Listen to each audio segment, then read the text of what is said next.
Hello everyone and welcome back. We got a pretty straightforward one today, but I thought it'd be fun to show something, a little bit out of the ordinary. So looking at this tooth, broken down, the guy doesn't have many teeth remaining. I actually told him to extract it after he talked with his dentist. They decided they're going to use it for a distal part of an RPD. So he only has two 11 and 15 left, so he doesn't want to lose his teeth. So let's show you how we're going to go ahead and save this thing. So going in here, I always like to start by flattening off the occlusion. We know this thing is going to get a crown if it's going to be holding onto the RPD, and this way it doesn't have, he does have 31 still present as well, and so I don't want to break it down. So start off with just buzzing it out of the occlusion, and then come in with that surgical length 8 to clean out the caries. I've been playing around with my editing software, so I like using DaVinci because it's free, and there's a ton of tutorials on YouTube. So you'll see there's a lot more cuts than normal because I've been trying to play around with zooming in when I forget to be at 10 times zoom, and I'm at 4 times. So you might notice a few more cuts, so leave a comment if you hate it, or if you like it, let me know. Anyway, so it's pretty straightforward. Big carries on this, trying to get everything off. If we're gonna save it, we're gonna do the best we can. So definitely, quite a large amount of decay on this tooth. You can see we've exposed a hint of the pulp right there. But my goal right now is to get rid of all that really soft, leathery dent. You can almost see it just kind of peeling up right here. I know a lot of people like to use slow speed handpieces for this. In my case, I don't really enjoy them. They vibrate a ton. I actually have better tactile sensation with my hand with a high speed, so you'll see that's why I'm using it. Rubber dam popped up there a little bit, so we're going to go ahead and readjust it. This is very normal on caries cases where it gets deep and there's nothing really to grab onto and it slides back up. Thankfully, I found that if you can see the technique there, I use my finger and kind of push it back, that clamp's going to want to move forward, and so if you push posteriorly when you're replacing it, much better. Do have to give a shout out to Jenny for not flipping over the dam. That is one of my very big pet peeves if you've ever been a student of mine. And so going back in, going to finish cleaning this up here. There's one of those cuts. We're zooming in. AKA I finally watched a video on how to do this, so we're going to be, you'll see, hopefully the production quality has gone up each time. That's the goal. I'm still learning here. I'm can do the root canals, but the video editing's definitely a process. A little tough to see with all the water there, but it's still soft. The buccal decay was a little bit larger than anticipated as well. As this tooth isn't really going to be having a ton of occlusal forces on it, I'm not too concerned. What's going to kill this thing is perio from getting pulled on by that RPD or caries. So my goal here is to make sure there's no decay left anywhere, and this is that light brushing technique seems to work really nicely with the 8 round burr. Going in here, and I do like using the Endo Explorer to test for it. I know that if we're talking about vital pulp therapy, you do not want to poke into anything. In this case, though, there isn't a vital pulp left after we're done with it. So you want to get rid of all the decay. If you're going to if you're doing the root canal, you can't leave any decay because there's no way for it to remineralize. You're not getting fluoride in that far. So go ahead and do the axis here. Looking at that CT scan, I do scan all my patients. It looked kind of like a 2-to-1, possibly just single tooth here. So that's why I'm doing those broad buccal to palatal strokes with this. Want to unearth anything inside there and just kind of see, is this a 2-to-1? What are we dealing with? You can see there's a fair amount of debris coming up there, which was kind of surprising as well. But once we get it all cleaned out, going in with my 8C file like normal just to ensure patency. And what I'm doing here, you can see how there's kind of an access point on both the palatal and the buccal. So I'm going to be brushing back and forth to kind of pick up between those two. This is a way that you can take a broad canal, still be very minimally invasive, and get everything cleaned out in between. So rinsing out with the Triton, and you're starting to see the shape of the canal here where there are those 2 distinct holes. As I start cleaning out a little bit more, I notice that there's some pretty much debris in between. It's not even tooth structure. Having a little bit of trouble getting down inside that area, so I'm going to go back with my really skinny diamond and just reconnect those lines between the buccal and palatal here so I can make sure there's no debris left inside this. This is always the case with these single-rooted upper molars. They take a lot less time because it's just a single root, The problem is it's so broad. You can see the debris coming out. I'm just pretty much picking it up here and brushing it out with the 2006. Just trying to get this as clean as possible. Once again, I always check my lengths on the cone beam beforehand, so I'm not concerned that I'm, over enlarging the apex or anything like that, staying well short of it, and just trying to get this as cleaned out as possible. Going back in here, rinsing out again. Once again, the root canal is pretty much done at this point. Haven't gotten length here, but the goal is to just get that debris out of there, use my little micro suction before we go in to do the working length, and same thing like normal, apex locator with the 10K file. Just make sure that we're nice and accurate. I like to go just into the red and then pull back. That's why you'll see me going down and then backing out just a half turn. That usually is right where we want it to be, at that solid green, so 19 millimeters. And you can kind of see the two canals as they're coming together. Going in here with the 1704, actually sorry, she handed me the 1704 and I just need the 20 because the 17 is not going to do much. And you'll see me kind of brushing once again, that buccal lingual brushing technique to just clean out as much of that as possible. Coming back in and rinsing again. And at this point we're kind of going to get ready to do our final rinse process. I've made it to length, the debris is out. You'll see in a second it's not all the way out, but looking pretty clear when we're zoomed in there. It's looking pretty nice, so I'm going to go ahead and zap it with the activator just to remove, dislodge anything still remaining inside there. And sorry that a couple of these videos did get, the angle did get cut off. The camera can only see so much. I can actually see more through the scope when I'm at the far edges than the camera can. So you'll notice a couple of these are a little far down as far as it's not centered, so I do apologize for that. But just getting that cleaned out here again, you can see there's still just a little debris, so I'm going to try to knock it loose with a paper point. Just, you can kind of see it almost on the buckle there, and I want to get that little piece out because I don't want to leave anything inside there. So you can see that it kind of bent right away, so I'm going to try to come in here with another paper point, still kind of binding up and not really grabbing what I want.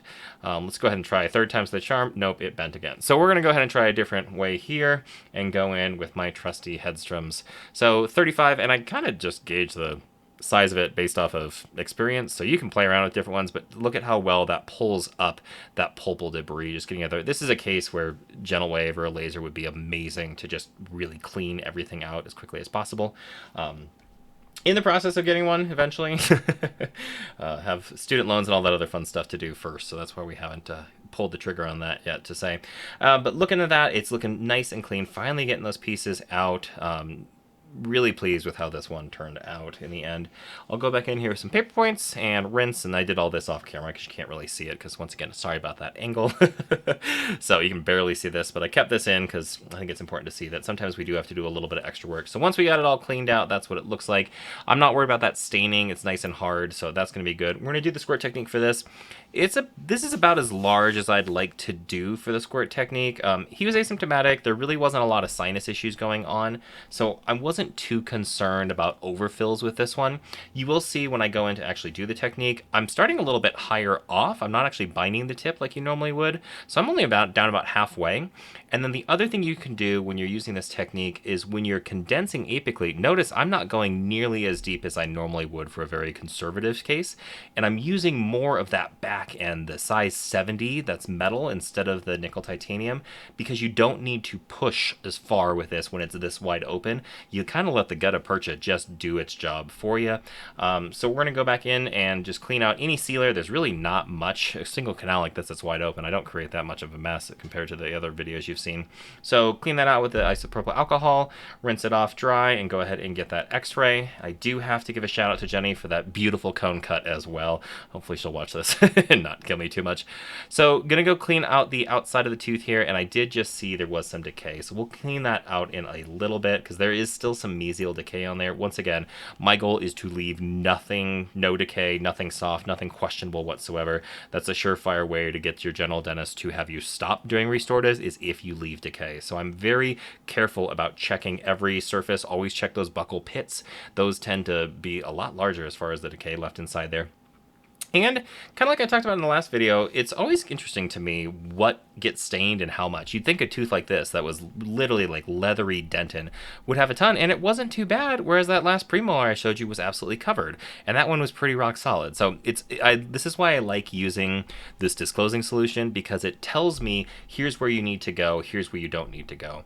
So coming back in now, you can see that lovely looking stuff right there. Just going to buzz this off with a diamond, light strokes, just to make sure there's nothing remaining that looks anything like decay. I'll come around, and when I do the restorative aspect, I will cover most of this with composite. A lot of it's not too deep though, so just that one spot you saw right there will probably end up getting filled in. And I like to smooth off any sharp edges just so we can get a nice clear bond to the enamel. So coming around, just like I said, smoothing off any rough edges so we can get a nice bond. I know this tooth is going to have a crown, but who knows how long it's going to take. And if we can help him out, may as well. So I'm going to go inside here now with our phosphoric acid etch like normal. I like to start on the enamel. Selective etch is definitely difficult, especially with something that's runny like this. The gels still don't really make a great deal of a difference, but I like having a little bit more time of acid on the enamel, a little less time on the dentin itself. So completely coating this tooth, I want to make sure we get a really solid bond. Go ahead and rinse that off. Have the assistant suction up the majority of it, and here's what it looks like as we're drying everything out. So you can see nice clean gutta percha in the middle. It is always funny to me, it stains the gutta percha more than you'd think. I should ask them why it does that, because you wouldn't think there'd be any bacteria on the gutta percha, so maybe it's interacting with something inside the actual, I'm not sure. But you can see there's that slightish pinky hue from the stain itself. The rest of it, though, looks very nice. No signs of decay. All rock solid. So we're going to go ahead and get our build-up going here. Clear fill prime as normal. Rub it into all the different little nooks and crannies as best you can. Make sure you get the outside as well, because I'm going to be adding a little bit of composite on there. I think by the time I'm done, you can't really even tell I did anything. Air thin here with the Air Only Strop Co. Make sure that you have a nice thin layer. Come back in with the bonding agent. Like I said in the last video, I did just purchase their newer version. That's only a 2-bottle system, so intrigued to see. That should be here sometime next week. I think this video is going to go up middle of June, so we'll get you a report back here as soon as I get a good case on that. Air thin as normal. Go ahead and light cure. We'll speed that up because no one really needs to see light cure for 20 seconds. And then we're going to go ahead and fill this tooth up. So for this case, I mean, you could argue that since it's a single canal, you could put a post in it, but I've never seen a molar snap off, even if it's a single canal, so I'm not really concerned about that. Going through here, this is Build It. Love Build It material. It is very sticky, and it sets up incredibly quickly. You'll notice by the time here, I didn't actually do that many cuts here. In this, what's happening is I'm moving around the outside. I have actually filled up the entire, I've ran through that entire tube. Jenny is mixing another one as we speak, but you'll see that we're gonna go in here now with that second tube just to fill this outside to make sure that all the areas, anything that's irregular is now nice and smooth, because I'm gonna do the smooth crown prep kind of like we've talked about in the past. And once again, coat all those surfaces so that when you have shrinkage, it shrinks towards the middle. I'm not really worried about composite pulling away at this case. You can start to see the see how it's dragging there? It's actually starting to set up. That's how quickly Build It sets up. So you cannot use this for post. It does take a little bit more time. However, looks good. One thing I do like to do with a large case like this, so this was almost 2 full syringes of composite to build that tooth up because the decay was so bad. I will do 2 cures here. We're going to do 20 seconds on the buccal, 20 seconds on the palatal, and that just makes sure that everything is nice and solid. I've had times where I just do it kind of occlusely, and then I go to do the prep down where the margins are, and all of a sudden it's soft. So don't want to have that. That buccal lingual curing, I think that study came out back when I was in dental school, actually, that it has a better result with that. So always helpful for this. I did a lot more prep here, but realized that you can't see any of it. So I cut that out. And now we're going to use the mirror to clean out the outside and just start to do as much of the prep as possible. The rubber dam will get in your way when you have deep caries cases like this. And so I'm not able to finish all of the palatal, and I have a little bit of problems on the buccal as well, getting everything down there. But I'm able to do the vast majority of it, and it's nicer for the patient and for you to do as much as possible with the rubber dam on. They don't get the powder in their mouth, they don't get water in their mouth, the tongue's not in the way, the cheeks are out of the way, because you'll see when I have to take this off here, I have to do a little bit more work. Going in now with that nice barrel burr just to smooth off the occlusal portion, smooth off any sharp spots that were created with that wheel burr. Want to make sure everything is as perfect as possible before we send this tooth back. So I'm doing kind of a, rough prep. I had a little extra time on this one because it was just a single canal, so it didn't take too long as far as the root canal. I know I've made a couple cuts here, but I think the whole total treatment time on this case was maybe 15-20 minutes. I really didn't cut that much out. For a single canal like this, it's not hard. So go ahead and pop that rubber dam off here to do the final polish. Just kind of going back in. You can see on the palatal where I couldn't get down apically enough because the clamp was in the way. I'm doing most of this by feel, and then there's the suction. So always have your assistant in there. I forgot what she was doing at that point, but smooth that off. Make sure there's no rough spots, nothing that the gums are going to get irritated by. A little bit of bleeding is totally normal. It's probably more from the clamp having to be down than my burr, actually. You can see it's stopping pretty quickly there. Make sure all those line angles are rounded off, and that's pretty much what we're doing here, is just finishing up this process.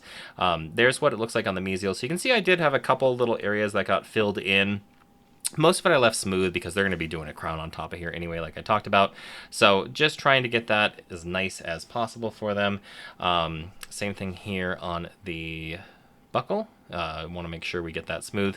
And this is just the rubber dam clamp is in the way. So it's not a huge deal, but you can see how much harder it is to prep when you have all the tissue in the way. So that's what it looks like. A lot more composite than I thought when I went inside there. The caries was a lot larger. But when you look at the final PA, it's not that extensive. So pretty tooth, kind of fun, just single canal. Anyway, I thought you guys would enjoy that. If you have any questions, go ahead and drop them down below. Otherwise, make sure you subscribe. I do have a few more cases coming up. I'm going to try to get some retreats done, and I do have some surgeries that I'm going to try to record. I thank you for being patient with me. I'm trying to learn how to do all these video things, and so I really do appreciate it.